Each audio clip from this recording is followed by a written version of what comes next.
네, 이거는 표지입니다. 우리 교회의 음향 시스템을 알아보는 네, 강의안의 표지인데 여기를 보시면 지금 무대 위에 스피커가 엄청 많죠. 이거가 지금 어노인팅 집회하는 거를 사진을 찍은 건데 이 시스템들을 다 이해하고 활용도 있게 쓸 때 이제 좋은 무대 위에도 좋은 사운드가 나고 회중들도 좋은 사운드로 예배 드릴 수 있는 어떤 이런 거를 보여드린 거예요. 한 점 넘기시면은 네. 소리의 특성이라고 제가 소리의 성질을 적어놨어요. 소리에는 여러 가지 성질이 있는데 그 중에서 이제 제일 중요한 세 가지 성질을 제가 이제 설명해 드릴 겁니다. 첫 번째로는 반사하는 성질을 가지고 있어요. 그래서 제가 이렇게 말을 하면 제 입에서 나오는 소리가 직접적으로 귀에 고막에 들어가서 고막을 진동하기도 하지만 소리가 제가 말할 때 지금 약간 울리는 거 느끼세요? 네. 약간 제 직접 음보다 지금 저쪽에서 스피커가 있는 것 같지 않으세요? 저쪽에서도 지금 들리고 여기 이 칠판을 맞고도 들리고 지금 위에를 맞고 천장을 맞고도 들리고 양옆을 맞고도 들리고 이 지금 주변에 있는 모든 기구들의 소리가 이렇게 탁 터지듯이 소리가 나갈 때 모든 진동체를 이렇게 진동을 해서 가는데 그 중에 큰 성질이 이제 반사의 성질이 있는 거예요. 그래서 어떤 그 바닥이나 천장에 소리가 부딪혀서 똑같은 각도로 나오는 이게 반사의 성질이에요. 그래서 들어가는 각이랑 나오는 각이 똑같은 성격을 가지고 있어요.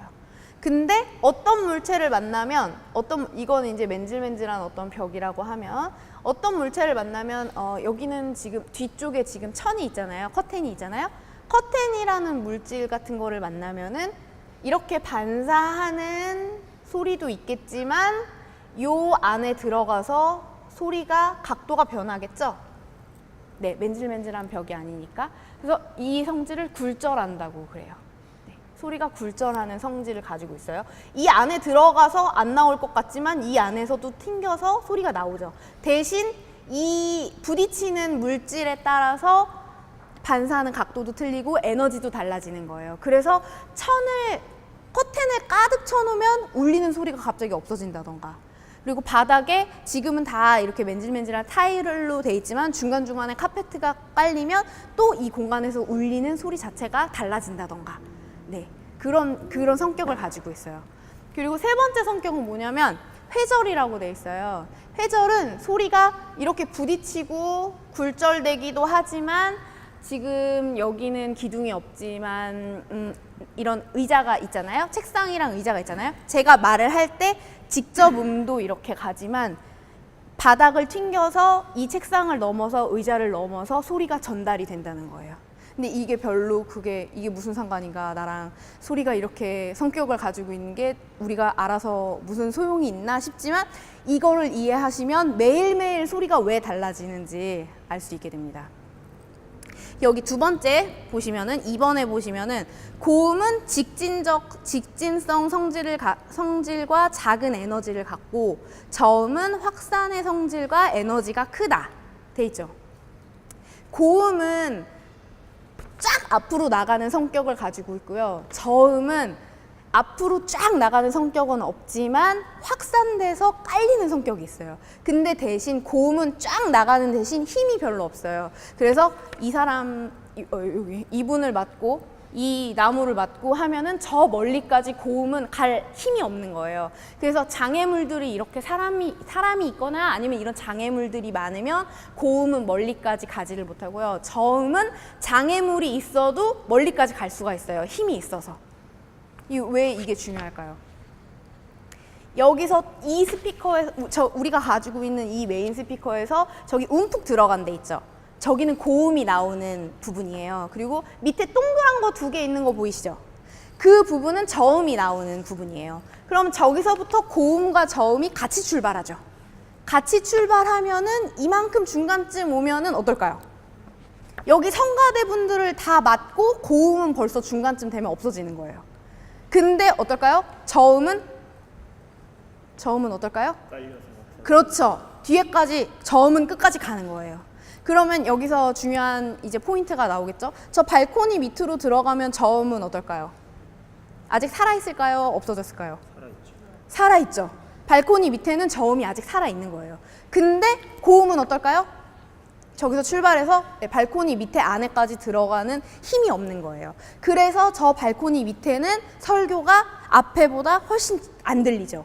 근데 저음은 있으니까 뭔가 소리는 큰 거 같은데 저음은 귀로도 느끼지만 몸으로도 느끼거든요. 그래서 소리가 계속 오는 것 같은데 설교가 뭔가 이렇게 단어가 명료하게 안 들린다 이런 생각이 드는 거예요. 왜냐면 고음이 없기 때문에. 고음이 잘 들려야지 한국 발음 중에 자음이 잘 들려야지 단어를 들을 수가 있잖아요.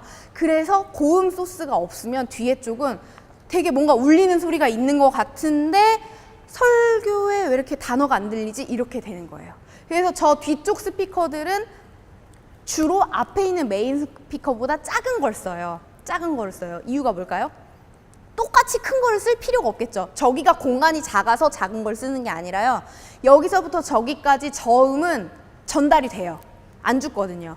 저 뒤에는 저음을 죽여주고 고음만 살려주면은 앞에 스피커와 밸런스가 맞게 여기도 비슷하게 들리고 저 뒤에도 비슷하게 들리는 거예요. 네. 어떤 느낌인지 아시겠죠? 네.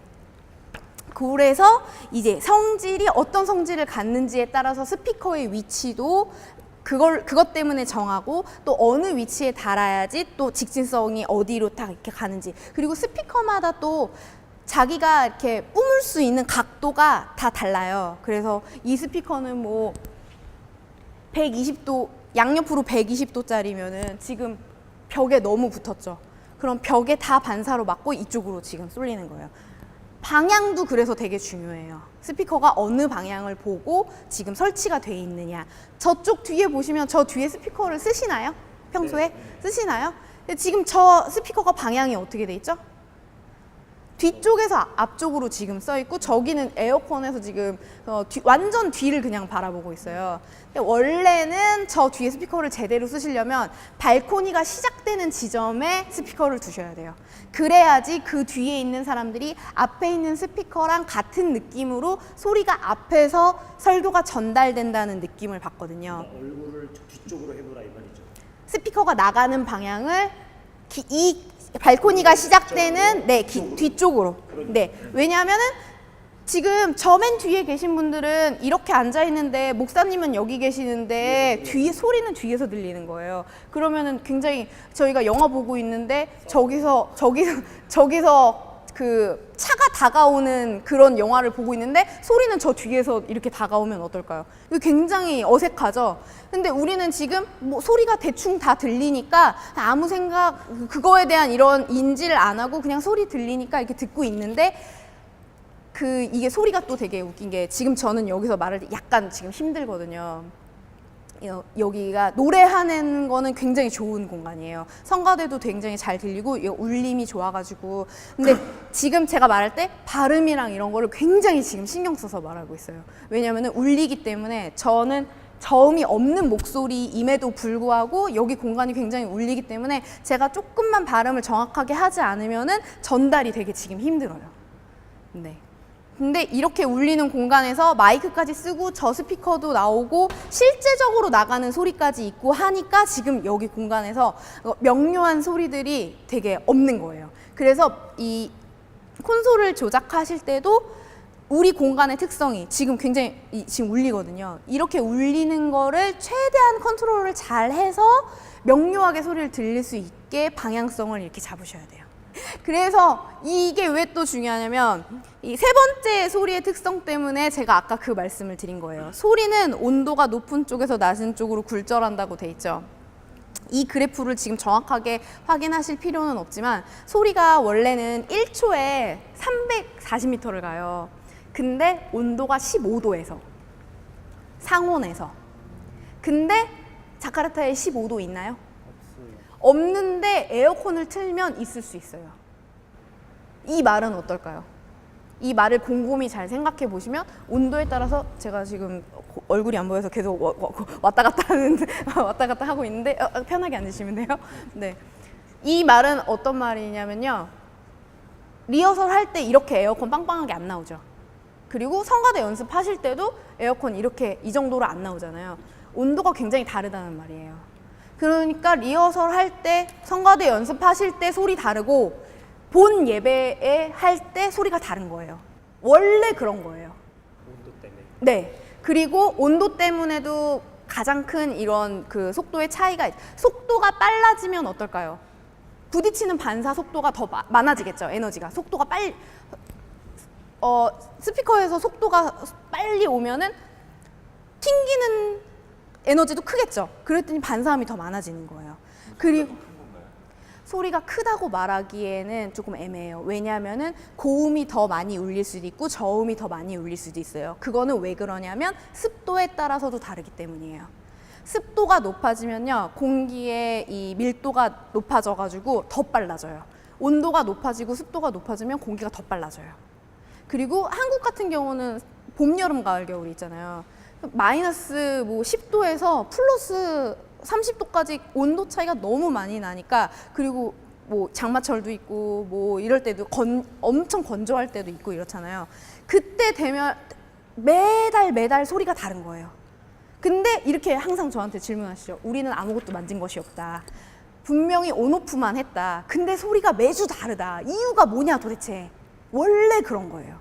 근데 원래 그렇다는 걸 인지를 하시고 조작하시는 분이나 엔지니어 분이나 찬양팀들이 그런 거를 인지를 하고 계시면서 이제 날씨가 조금 변했던 거. 물론 목사님의 컨디션에 따라서 말씀 이런 볼륨이 조금 달라질 수는 있어요. 근데 그거와 다르게 전반적인 소리 자체가 지금 여기서 제가 이렇게 말할 때 울리는 소리랑 내일 아침이랑 달라요. 밤, 낮 다르고요. 봄, 여름, 가을 다르고 온도에 따라서 습도에 따라서 다 달라요. 그러니까 그때에 따라서 원래는 엔지니어가 조금씩 더 이렇게 만져주고, 지금 오늘 비가 많이 온 것 같아서 조금 저음이 많이 울리는 것 같으면은 이퀄라이저에서 조금 저음을 더 빼주고, 아 그거보다는 조금 지금 너무 답답하다 소리가, 그러면 저음보다는 고음을 또 조금 살려준다든지, 이런 거를 원래는 계속 컨디션에 따라서 조작을 해줘야 돼요. 근데 온오프만 하는 게 잘못된 거예요. 네. 왜냐하면 매일매일 소리가 다르고, 그리고 또 더 중요한 게 성도님들이 얼마나 찾느냐에 따라서 소리가 엄청 달라요. 네. 그래서 주일 예배 다르고 수요 예배 다르고 새벽 예배 다르고, 네. 소리가 다 다를 수밖에 없어요. 정도 없죠. 네.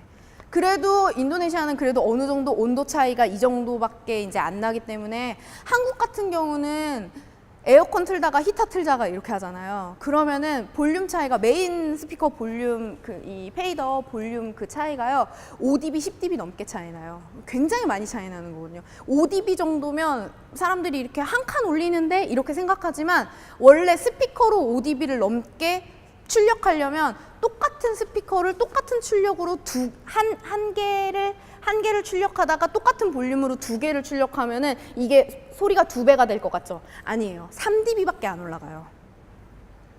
네, 볼륨은. 그 정도로 차이가 엄청 많이 나는 거예요. 근데 그거를 이제 맨날 온오프만 하시면서 쓰면 안 되고, 매일매일 오늘의 조금 컨디션에 따라서, 그래서 회중석에서 항상, 저기 지금 방송실에 믹서가 있지만 항상 예배 중간에 조금 내려와서 이번 주는 설교가 어떻게 좀 들리나, 이 자리에선 어떻게 들리냐, 저기선 어떻게 들리나 들어보고. 근데 봉사자가 한 분밖에 안 계시면은 항상 예배를 저 자리에서 드릴 수밖에 없잖아요. 근데 그렇게 하면 안 되고, 중간에도 설교 이렇게 좀 시작하셔가지고 어느 정도 지나면 밑에 내려와서 이 자리는 지금 잘 들리고 있는지, 컨디션이 어떤지, 그리고 찬양팀 연습하실 때는 계속 돌아다니면서 이 자리는 어떻게 들리는지 저 자리는 어떻게 들리는지, 그거를 계속 인지를 하셔야지 조작하는데 조금 더 도움이 될 수 있어요. 물론 힘들죠. 물론 힘든 건 아닌데, 네. 그래서 그것도 다른 찬양팀 분들도 그런 거를 알아주셔야지 엔지니어랑 같이 소통을 잘 할 수 있어요. 안 그러면 이제 계속 의심하게 되죠. 네, 엔지니어를. 분명히 연습할 땐 잘 들렸는데 왜 예배만 시작하면 내 마이크는 나오지 않는가, 이런 생각을 하지 마시고 원래 그렇다는 걸 인지를 하셔야 돼요. 그래서 조작이 계속 어느 정도 미세한 조작이 섬세하게 필요한 거예요. 근데 지금 모니터가 제일 큰 문제는 지금 모니터가 없으시잖아요. 근데 여기 공간이 되게 많이 잘 울리는 공간이고, 그리고 스피커가 지금 현재 싱어들이 쓰는 자리보다 뒤쪽에 있어서 그래도 지금까지 버티시는 거예요. 원래는 스피커가 원래 이렇게 싱어들이 쓰는 자리보다 저 스피커가 앞쪽에 나와 있는 교회들이 더 많잖아요. 그러면은 정말 스피커가 바라보는 게 하나도 없으니까 아예 안 들려서 그때는 버티지를 못하니까 이제 모니터를 두시는 거예요. 그 모니터랑 메인의 상관관계가 굉장히 어려운 게 뭐냐면요. 무대 사운드가 크면 클수록 메인 스피커는 잘 안 들려요. 왜냐하면 아까의 소리의 성질처럼 모니터 스피커가 지금 회중을 바라보고 있지 않고 무대 위에 있는 선 사람을 바라보고 있잖아요. 그러면은 반사음들이 어떨까요? 이쪽으로 가는 음들은 지금 고음은 다 사라졌어요. 근데 뒤로도 저음은 가거든요. 그러면 이 뒤쪽으로는 저음이 엄청 많이 쏟아져 나가는 거예요. 그러면 저기서 아무리 소리를 크게 한들 모니터 이 위에 무대 사운드가 크면 저기 스피커의 질이 좋을 수가 없어요. 그리고 이 구조에서는 모니터를 안 쓰시는 게 맞아요. 아까 말씀하신 대로 원래는 저 메인 스피커가 저 자리에 있으면은 안 되는 자리예요. 원래는 성가대석 앞쪽에 있어야지 되는 자리거든요. 근데 지금 교회는 여기 서는 싱어나 목사님이 서시는 자리랑 여기 앞에 있는 회중 자리랑 여기 싱어 자리랑 회중 자리가 지금 너무 가까워요. 이러면은 스피커가 이만큼 나오면 여기 있는 사람들은 그러면 스피커 소리를 못 듣거든요. 근데 만약에 이 공간이 지금 이렇게 단이 넓지 않고 한 요만큼 반절쯤만 돼 있고 회중이 여기서부터 자석이 시작하면 스피커를 이쯤 달아도 상관없겠죠. 네. 근데 지금 이 스피커가 좀 위쪽으로 달려 있어서 상관은 없지만 원래 저게 조금 더 낮춰서 달려져 있다 그러면은 여기서 화울링이 되게 많이 날 거예요. 네. 그래서 구조적으로는 여기가 쉬운 공간은 아니에요. 지금 음향 시스템 자체가 쉽게 이걸 컨트롤을 잘한다고 해서 잘 될 구조는 아니에요. 굉장히 잘하시고 있는 거예요. 네. 원래는 그렇게 하는 게 맞아요. 왜냐하면 찬양 같은 소리는 리더가 홀링하거나 멘트하는 소리만 잘 들리면 돼요. 음악 같은 경우는 정확한 음을 사람들이 듣는 게 아니라 반주 소리로 듣기 때문에 음은 여기서부터 저기까지 다 들려요. 저 스피커로 굳이 피아노 소리가 나가지 않아도 노래를 따라 부를 수 있잖아요. 찬양을 따라 부를 수 있잖아요. 근데 이제 그 인도자의 멘트 소리는 들려야 되는 게 이제 1절로 앞으로 다시 간다던가 아니면 손 들고 찬양하자고 했는데 저기 아무도 안 들리시면 이제 아무도 손을 안 드는 경우가 있으니까 인도자의 멘트 소리는 원래 저기도 들려야 돼요. 그래서 원래 그렇게 하시는 게 맞아요. 여기서부터 아까 말씀드린 대로 저음은 저기까지 가거든요. 고음은 안 가더라도. 근데 여기서만 인도자 목소리를 계속 키우면은 앞에 소리는 너무 시끄러우시니까 여기에 맞춰서 그리고 저 뒤에 공간은 여기만큼 이렇게 안 울려요. 저기는 또 뒤에가 지금 다 커튼으로 돼 있기 때문에 여기서 지금 제가 말하는 거랑 저 뒤에서 말하는 거랑은 완전히 다르거든요. 소리가 발코니 밑은 지금 여기랑 환경이 완전 180도 달라요. 뒤에 지금 다 커튼을 쳤기 때문에 커튼 친 데는 반사음이 없어지거든요. 그럼 여기서는 찬양팀이 싱어팀이 노래를 부를 때 되게 이렇게 리버브 걸린 것처럼 이렇게 목욕탕에서 노래 부르는 것처럼 조금 잘하게 들리잖아요. 근데 저 뒤로 가면은 완전 그게 없어지는 거예요. 이 음이. 그러니까 저기서는 더 생으로 막 이렇게 노래를 잘 하시는 가수분들도 리버브가 없으면은 노래 되게 못하는 것처럼 들리거든요. 그런 것처럼 마찬가지로 저기는 이제 생목이 들리는 거죠. 그러니까 지금 잘 활용하고 계신 거예요. 지금 상황에 맞게.